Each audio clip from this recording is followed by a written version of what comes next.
My show is about, it's an ode to Sophiatown. Bekumandi Sisonke, it's self-explanatory, It was nice when we were together. And we were displaced, the Sophiatown people had to move because the government at the time was not happy with seeing people mixing. That's what they're saying, But I feel like it's not that. It's more like seeing what could have come out of the place. Also resistance, to the oppressive system that was put on us. So I think they were not happy with that because that's like Sophiatown was a capsule. Obviously we were oppressed as black people, but it didn't feel like we were actually within the confines of apartheid, I think I resonate with a lot of stuff that happened in Sophiatown, musically, artistically, the energy that the place had. Because now when you go back in time and trying to research about South African history from like a township perspective, you realize that all these things are reminiscent of, Sophiatown.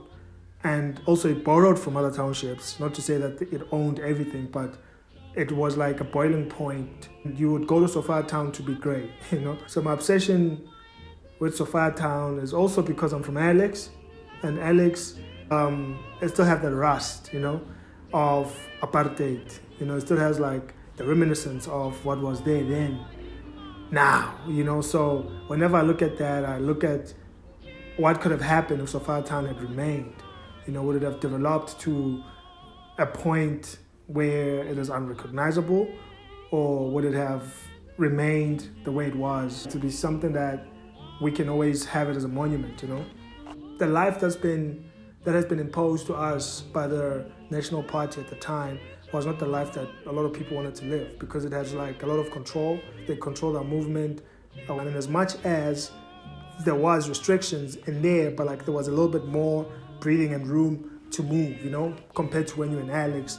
There was curfew, in all these other places, So people came from all walks of life, and they found either themselves there, their true selves there, or they found other people that they feel like they could reflect with, you know what I mean?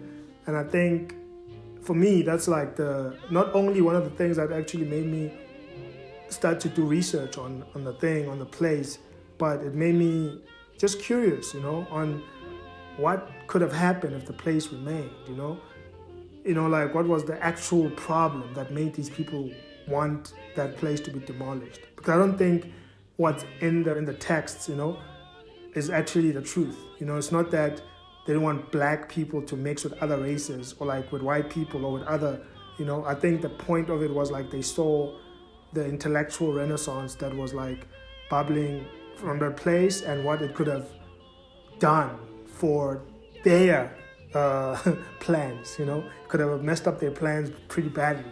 Imagine how many other people could have come from that place if it wasn't demolished.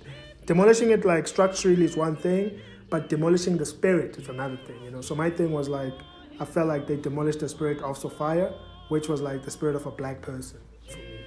And my research was actually multi-format, right? There's like music in the research, there's stories, there's interviews, but then there's like movies, there's like television dramas, there's like anything that has the word or the text of Sophiatown in it. I was researching it, and the period also. You need to understand that the Renaissance, Sophiatown was big in between like 45 to like 55.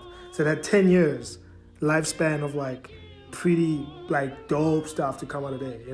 Miriam Makeba probably went there in like late 40s, early 50s with the Skylarks, and then 59 it was out. So if you think about it, it's not even over 20 years that that place existed, but it created so many people that we, to this point, to this day, we still reference, we still listen to, we still admire, their level of creativity, They're like pioneering groups of South African music in terms of jazz, swing, township jazz, and all that stuff, So I'm saying my references would span from like, like music to art to just a whole lot of other things too, But the harder part is sometimes I wish these things we had access to them. I want to see more people that lived in Sophiatown being recorded then, So yeah, I mean, it's a quest. It's something that doesn't stop now. So most of the images that I used as references are from there. Some are like just created like in a way, like, maybe compositions, but most of them are like just originally from there. Like some are like just, like I said, compositions, because not a lot of work, and some I've had to create from scratch, like you said, and some are just like symbols of the time. Some are like, referencing popular imagery of Sophiatown. Also, not to shy away from it, because part of the research, I got this book that was actually published by Drum Magazine called Shibeen. It's at the studio. And in this book, they say, do work that can still allow others to borrow from you, because you're also borrowing from the past, So yeah, I think that was like, that's what pushed me, even if like maybe we come across licensing problems in terms of like some images that we used. If I use that, you understand, I'm not using it only for my benefit, but I'm trying to talk about the story of Sophiatown, a place that if it existed today, I don't think that things would have been the way they are.